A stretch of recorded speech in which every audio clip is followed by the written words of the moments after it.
जय हिंद साथियों, कैसे हो आप। ब्रदरहुड डिफेंस एकेडमी के इस चैनल पे आपका स्वागत है। और कल भी हमने जो हमारी क्लासें थी उसमें आपने अच्छा प्यार दिखाया और मैंने आपको पटवारी का पेपर सोल्यूशन करवाया था। उसमें आज भी मैं आपको पटवारी का ही पेपर सोल्यूशन करवाऊंगा। जो बचे हुए प्रश्न हैं उस पर चर्चा अपन करेंगे। और एक बार आप वीडियो को शेयर करो ताकि मैं इतने में अपने जो प्रश्न जहाँ से शुरू किया था कल, जहाँ खत्म किया था वहां से शुरू करने की कोशिश करेंगे। हो सकता है इसी पेपर से कोई ना कोई प्रश्न आपके एग्जाम में दोबारा आ जाए, तो ये ध्यान रखना आप। और कल अपन जो पढ़ रहे थे वो पढ़ रहे थे कहाँ से, तो राजस्थान का लास्ट मैंने एक प्रश्न छोड़ा था आपके लिए। रात वाली क्लास में कुछ बच्चों ने कमेंट भी किए थे, तो अच्छी बात है। निरंतर अपनी पढ़ाई को करते रहें आप। और इसमें आपको पता ही है सिलेबस का, तो हिंदी वगैरह जो सब कुछ ही जाती है।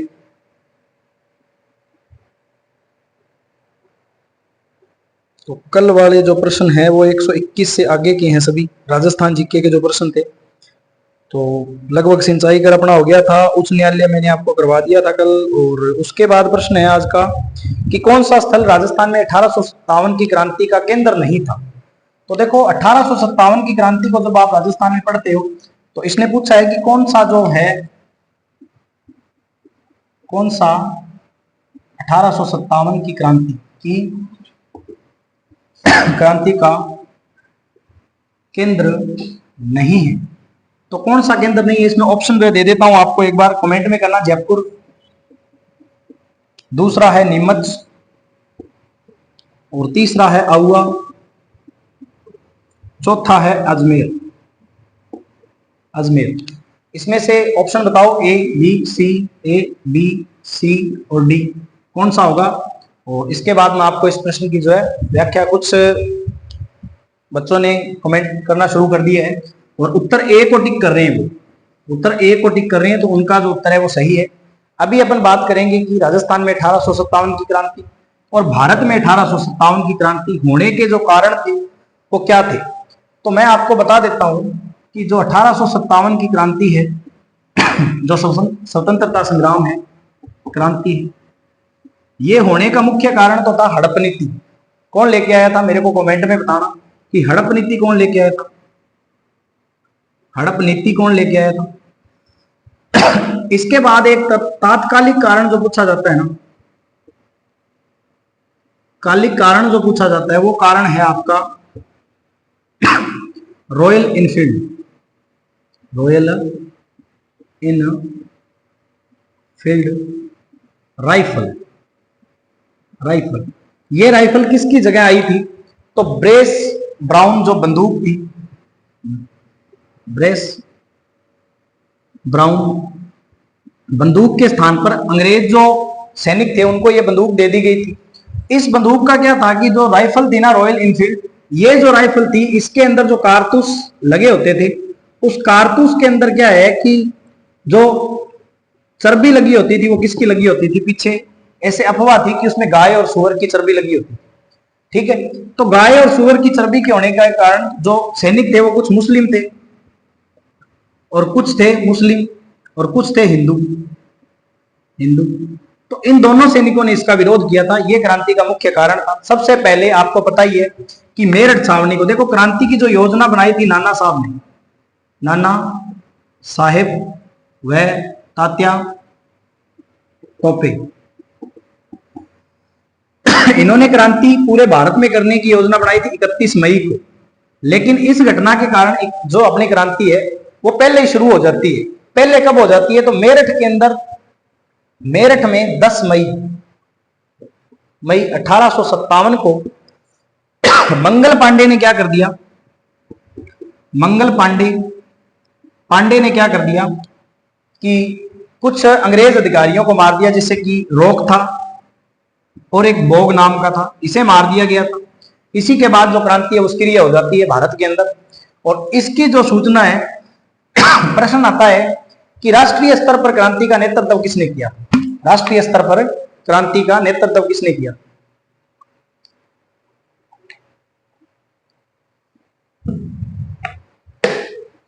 तो राष्ट्रीय स्तर पर क्रांति का नेतृत्व किया था बहादुर शाह जफर।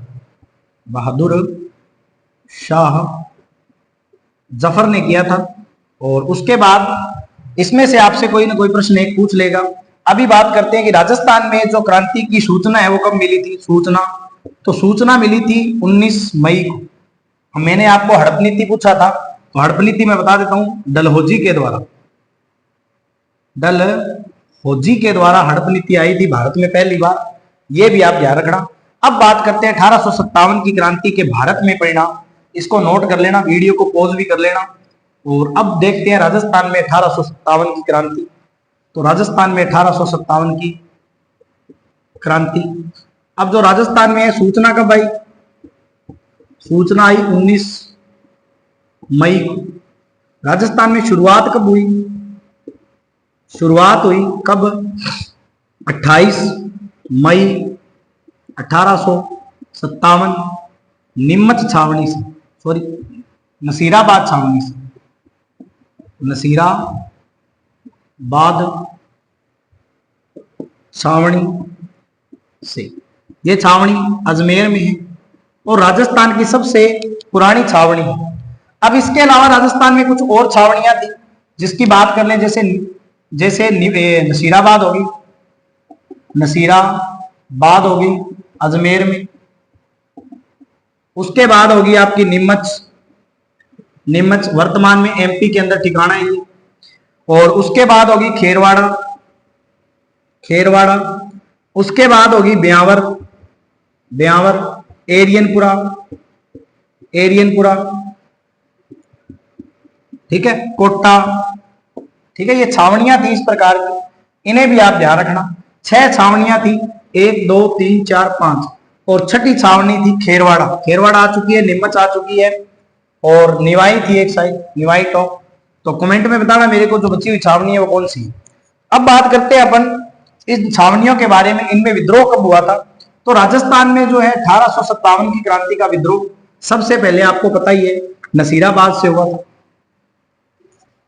कब हुआ था? नसीराबाद, नसीराबाद। नसीराबाद से क्या हुआ था? राजस्थान में क्रांति की शुरुआत, क्रांति की, ये शॉर्ट नोट्स बन जाएंगे आपके, अच्छे से बना लेना इनको। शुरुआत हुई 28 मई 1857। इस दिन क्रांति शुरू होती है। यहां जो सैनिक टुकड़ी थी, सैनिक टुकड़ी थी, वो कौन सी थी? 15वीं BNI, Bengal initiative, Bengal native initiative जो फैक्ट्री, इस प्रकार से। और एक इसके साथ थोड़ा ध्यान रखना, वैसे 15वीं न हो तो 30वीं भी यहां आई थी बाद में। 30वीं जो बंगाल से आई थी ये भी यहां थी, इसको भी ध्यान रखना। और यहां जो है वो कुछ अधिकारी थे, जैसे कि नुबरी था, है ना, उनकी भी हत्या हो जाती है। अंग्रेज यहां से चले जाते हैं और सीधा जाते हैं कहा, 28 मई को तो यहां हो गया। उसके बाद अंग्रेज जाते 3 जून को, 3 जून में जाते हैं कहा, सॉरी क्रांतिकारी जाते हैं 3 जून नीमच में, नीमच में। अब नीमच में क्रांति का नेतृत्व करने वाला मेरे को कमेंट में बताना, कौन विद्यार्थी बताएगा कि नीमच में क्रांति का जो है नेतृत्व किसने किया था। अब नीमच से जाते हैं, फिर उसके बाद निवाई टोंक, निवाई टोंक, टोंक में जाते हैं 5 जून को। और टोंक से सीधा जाते हैं ये एरियनपुरा के अंदर। अब एरियनपुरा इंपॉर्टेंट है, यहां से पूरी क्रांति की डिटेल आ जाती है। यही ठाकुर खुशहाल सिंह आपको मिलेंगे अहुआ के अंदर, जो क्रांतिकारियों का सहयोग करेंगे। इसको नोट कर लेना। और वीडियो अच्छी लगे तो कमेंट भी करना और शेयर भी करना, लाइक करना। और नए हैं तो चैनल को सब्सक्राइब जरूर कर लेना, ताकि जो नेक्स्ट वीडियो है ऐसी आपको मिलती रहे। ये आपके शॉर्ट नोट्स बन जाएंगे। और आपका जो प्रश्न है वो क्रांति से अगर प्रश्न आएगा तो गलत नहीं होगा। चतुर्थ श्रेणी वाले जरूर करके ध्यान दें भाई, तो चतुर्थ श्रेणी वाले हैं वो इसमें जरूर ध्यान दें। अब इसके बाद बात करें अपन एरियनपुरा, ये पाली के अंदर है, पाली के अंदर है। यहां क्रांति हुई थी 21 अगस्त 1857, ठीक है, यहां क्रांति हुई थी। इसके बाद यही एक ठिकाना है, कौन सा? अहुआ, अहुआ। अब ये एक बार राजस्थान पुलिस में प्रश्न आया कि अहुआ का युद्ध कब हुआ था। अहुआ का युद्ध ठाकुर कुशाल सिंह और अंग्रेजों के मध्य हुआ था, तो ये होता है 1858 को। ये उत्तर माना गया था इसका, ये भी ध्यान रखना। अब इसके अंदर 2-3 युद्ध और भी हैं जो होंगे, जिसमें से आपको देखने को मिलेगा अहुआ के ठिकानेदार कौन थे? ठिकानेदार कौन थे? तो ठाकुर कुशाल सिंह, कुशाल सिंह। इन्होंने क्या की थी? क्रांतिकारियों की सहायता की थी। और क्रांतिकारियों की सहायता की तो पहला युद्ध हुआ था 1808 सितंबर 1857, चेलावास का युद्ध, सॉरी बिथोड़ा का युद्ध, बिथोड़ा का युद्ध यह हुआ था ठाकुर कुशाल सिंह और अंग्रेजी सेना के मध्य। इसके बाद जो युद्ध होता है वो होता है आपका कौन सा? चेलावास का युद्ध। चेलावास का युद्ध यह होता है 18 सितंबर 1857। किसके मध्य होता है? तो जोधपुर की सेना, जोधपुर की सेना इसमें जोधपुर का यानी मारवाड़, मारवाड़ का कौन था? मैकमोसन, मैकमोसन और अनाड़ सिंह, अनाड़ सिंह ये थे। और किसके साथ युद्ध किया था? तो क्रांतिकारी प्लस ठाकुर कुशाल सिंह, इनके मध्य क्या होता है? युद्ध होता है। अनाड़ सिंह इस युद्ध में मारा जाता है। ठाकुर ये मैकमोसन भी इस युद्ध में एक प्रश्न आया था कि मारवाड़ का जो पॉलिटिकल एजेंट है, एजी है, वो किस युद्ध में मारा गया था? तो किस युद्ध में? चेलावास के युद्ध में मारा गया था। इस युद्ध का दूसरा नाम है गोरों कालों का युद्ध, गोरों कालों का युद्ध। क्यों? क्योंकि भारतीय काले थे, अंग्रेज गोरे थे। ये युद्ध हो गए। अब मैं कुछ आपको पॉलिटिकल एजेंट लिखाना चाहूंगा, जो कि आपसे एक प्रश्न आता ही है, इसका एक बार स्क्रीनशॉट ले लेना। और नेक्स्ट बात करेंगे अपन क्रांति के जो पॉलिटिकल एजेंट हैं उनके बारे में। अब देखो पॉलिटिकल एजेंट कौन है? तो पॉलिटिकल एजेंट तो कौन था रे?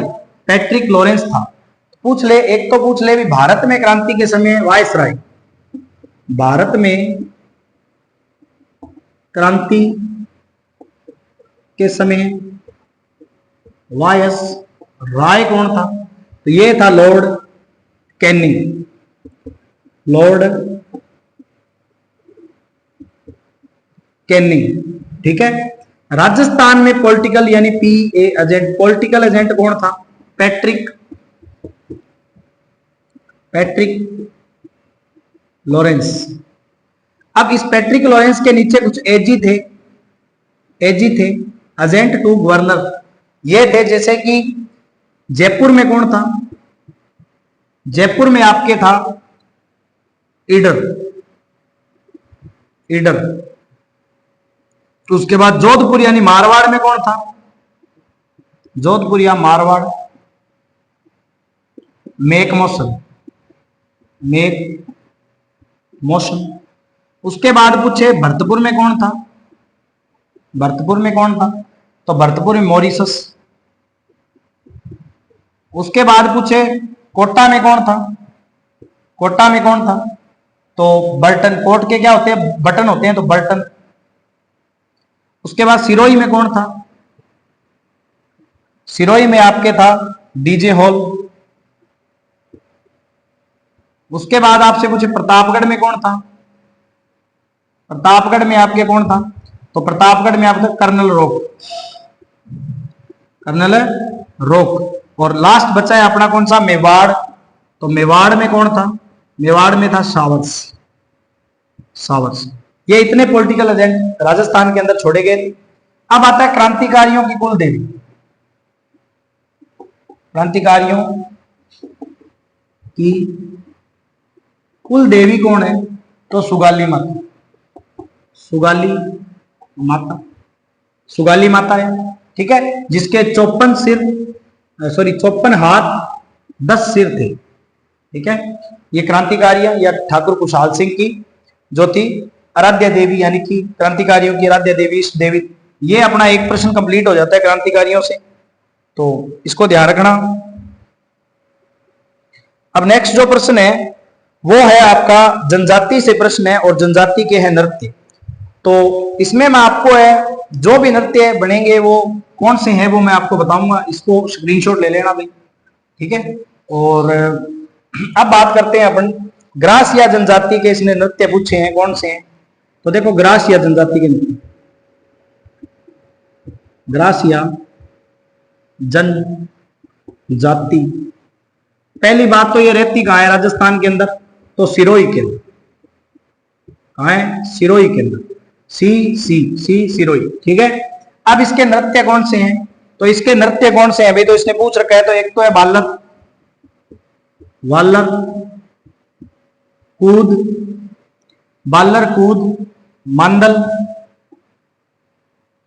चवरा, मोरियो, ये नृत्य किसके हैं? बालर कूद, लूर, लूर ये अश्लील नृत्य है भी लूर। अब बालर और कूद दोनों ये बिना वाद्य यंत्र के, यानी कि बालर जो है वो बिना वाद्य यंत्र के होने वाला नृत्य, बिना वाद्य यंत्र के कौन सा नृत्य होता है, तो बालर नृत्य। और कूद होता है ये ताड़ियों से होता है, तालियों से, यानी कि तालियों से होता है कूद। ग्रासिया जनजाति के नृत्य हैं। अगर इसमें से कोई प्रश्न आए तो बता देना। नेक्स्ट मैं आपको भीलों के नृत्य बता देता हूं एक ट्रिक के माध्यम से, वीडियो को ज्यादा लंबा नहीं करेंगे, और जो बची है उसको पढ़ने का प्रयास करें, क्योंकि एक दिन में इसका रिवीजन नहीं होने वाला है, बहुत लंबी क्लास हो जाती है। अब आते हैं भीलों के नृत्य, भीलों के नृत्य। अब भीलों के नृत्य में देखना कौन सा है, एक तो है गेर, राई, गवरी, युद्ध, द्विचक्री, रमणी, शिकार, हाथी, लाठी और पालीनोच। ये नृत्य किसके हैं सभी? ये आपके नृत्य भीलों के। इसमें से कोई पूछा जाए तो आप बता देना भी कौन सा नृत्य भीलों का नहीं। घूमरा, घूमरा, ये सभी नृत्य किसके हैं? भीलों के नृत्य हैं। अब बात करते हैं यही पास में थोड़े से और नृत्य कालबेलियों की। कालबेलिया जनजाति के जो नृत्य हैं, जैसे कि एक तो कालबेलिया, ये कालबेलिया है। इस कालबेलिया का नाम है पुंगी डांस या स्नेक डांस, ठीक है। अब इस कालबेलिया को जो है वो यूनेस्को की विश्व धरोहर, यूनेस्को की विश्व धरोहर में शामिल किया गया था कब? 2010 को। ये प्रश्न आता है, ठीक है। कालबेलिया जनजाति के अन्य नृत्यों में आप देखोगे तो जैसे पनिहारी, इंडोनी, बागड़िया। अब प्रश्न आया था कि कालबेलिया जनजाति भीख मांगते समय कौन से नृत्य का प्रयोग करती है, तो वो नृत्य है बागड़िया। पानी भरते समय किसका? पनिहारी। अब कालबेलिया की कुछ नृत्यांगनाएं हैं, जैसे गुलाबो, सपेरा, राजकी, कमली, ये सब क्या है? कालबेलिया नृत्य की नृत्यांगना है। अब बात करेंगे ग्रासिया तो हो गए, अब सहरिया जनजाति के भी नृत्य। सहरिया जनजाति, इसका प्रश्न आता है कि ये जाति निवास कहां करती है, तो इसका स्क्रीनशॉट ले लेना या इसको लिख लेना, वीडियो को पॉज करके वीडियो को शेयर करना, क्योंकि बहुत ही अच्छी डिटेल आपके लिए शॉर्ट नोट्स के रूप में मैं उपलब्ध करवा रहा हूं आपको। तो वीडियो को ज्यादा से ज्यादा शेयर करना। और डिटेल कैसी लगी आपको ये देख लेना, मैं पूरा जूम करके आपको दिखा देता हूँ। ये पेपर आपका, यही पेपर सोल्यूशन चल रहा है इसके अंदर, ठीक है। और अभी सहरिया जनजाति है, मैं बता देता हूँ, किशनगंज और शाहबाद तहसील है। किशनगंज व शाहबाद तहसील है कहाँ की? तहसील है बारां की। ये प्रश्न आया था ग्रासिया जनजाति कहाँ निवास करती है। अब है इसके नृत्य।